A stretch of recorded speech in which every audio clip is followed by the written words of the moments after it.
Hello, Mr. Mitchell. My name is Andrew Yang. How are you doing, sir? Doing great. Okay, sir. Oh, it's nice. How have you been? Shall we say 2 thumbs up? Yeah, that's nice. Are you ready for today's interview? Yes, sir. Okay.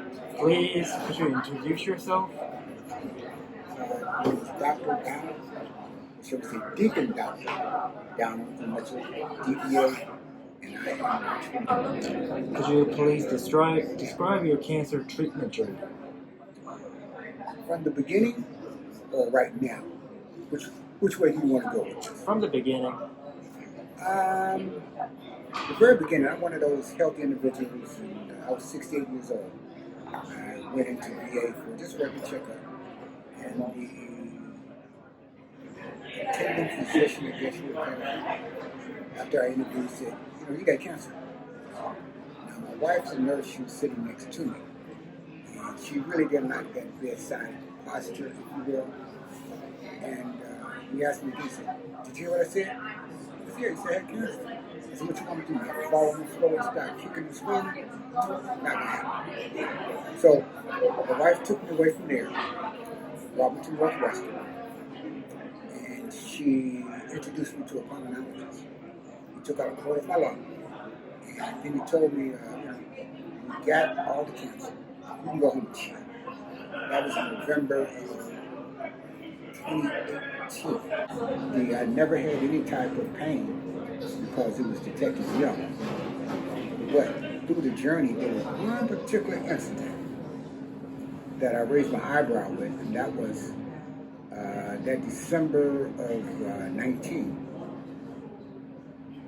I had back pain. And with that back pain, I said, it won't be a big deal because I see my primary in January. So when I went to see the primary told me that my pain was imaginary. He said, you're a hypochondriac.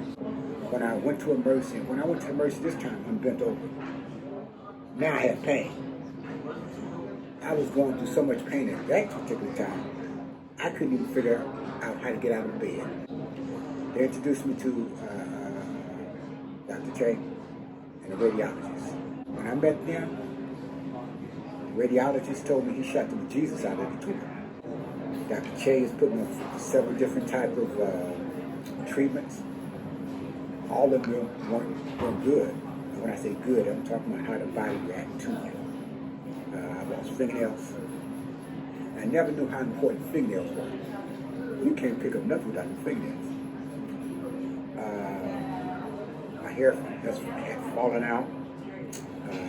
My taste, I couldn't taste anything. So there we are. I mean, I still work. I operate my own business. I operate a marketing agency. We have financial products for entrepreneurs, small businesses. We have financial products for entrepreneurs, small businesses. Question.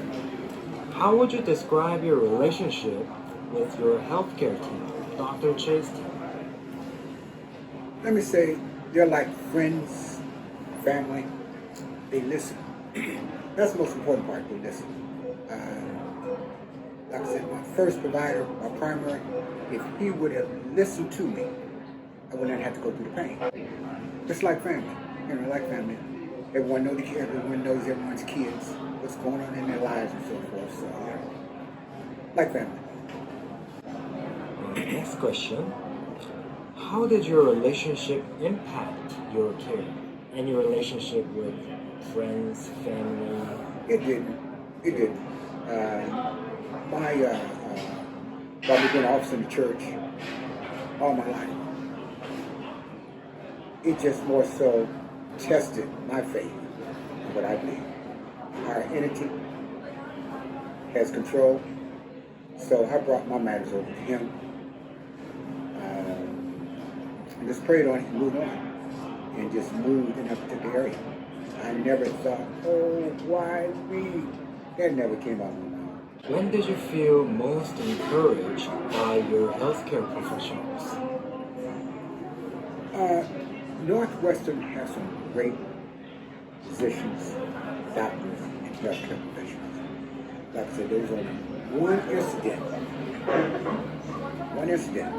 where my primary didn't listen to me. Other than that, the team was great. For the most part, everyone listens. And, I would highly recommend if someone have an issue coming on. And I'm not getting paid for this either. So, but I highly recommend it. Could you describe one moment that was particularly different for you? What was the most moment? What was the most frustrating for you? It would go back to, like I said, the only time that I had this issue, only time, was when my physician primary was everything centers around that one particular area. It wasn't listening. That's when the pain, that's when all my issues happened. Because he didn't listen. Now, if he would listen to me, I probably never had any pain. But because he didn't listen, that's where the pain came in. But that made me stronger and better to speak to someone else also. Because, like I said, they did not give me a long chance to live. They didn't give me a chance to live out that year.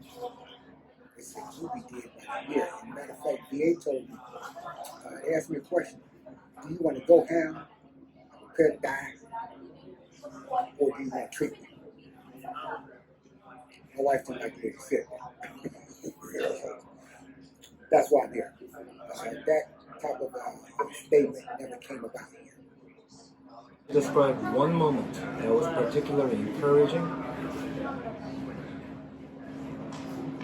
I would say the team's attitude. You know, their attitude about their patience and so forth. I didn't feel that I needed it, but the attitude and aura that they had for patients, like when you finished the treatment, they had you ringing down and so forth, as far you know, that type of camaraderie. It looked like they were all behind me, forcing. Like I said, I didn't feel that I needed it because I had a strong advocate in my life, which is the creative wealth. So it was great. It was great to have. Yeah. Did you, during your treatment, did you at times feel the limit of medicine and hope that you're going to hope for a miracle? I would say I wasn't hoping for a miracle through medicine.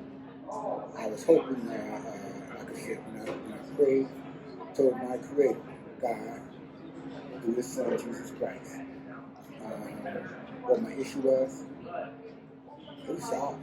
I mean, it was solved. My belief of what was going on around me, it was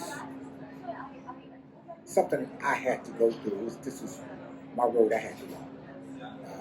Like I said, my almost 5 years to this has been actually pain-free, except that one little incident. So I have to go back to that one little incident. Other than that, it's been pain-free, really. And that's because of the doctors in Northwestern. That's my opinion. Oh, and another part, my wife's a nurse. So she has also been the greatest advocate. I always tease her that I'm the greatest project. Because without her mixing this here, see, I'm only here for a couple hours, but she sees me all the time. And she's been a gracious individual as far as giving me everything, as far as things I would have never thought about. That's what she does. She brings it out. What was the greatest lesson you learned during the treatment journey? Take your medicine. Take your meds. No matter how well you think you're doing, take your meds. Okay. Do you have any word of advice for future healthcare professionals, including me and all the other people who's going to watch this video? Healthcare professionals show love to your people. Do your research. Experiment as you do. Try to find a better way. Maybe one day we will hook and kill and capture cancer, but it's just not here yet. So that would be my suggestion. Just keep on doing what you're doing. Steady hard. understand the different breakthroughs that we have. Trauma. Anything you would like to say to fellow patients? Your mental attitude. Take your mental attitude seriously. I have known no other individual who have lesser illnesses that no one is telling them, coming up to them and say, well, dude, go home and get your stuff in order. Look at stuff. Attitudes all messed up. Wise and me. Oh, me. So if you get your attitude together and believe in higher power and walk in that particular faith that you claim that you have, everything's okay. Because it's known when you're going anyway. So there's nothing that you can person do that's going to be wrong. But when you come into this world, it's already known when you're going out. Yeah, you can step in front of a train. What's better than that? Wow. Time flies, It's all over. Thank you for sharing your story today, Mr. Mitchell. And it's been a huge help to me also, a healthcare professional who is about to be a healthcare professional. And also other healthcare professionals watching this, or also other patients watching this. Thank you so much for your input. My pleasure.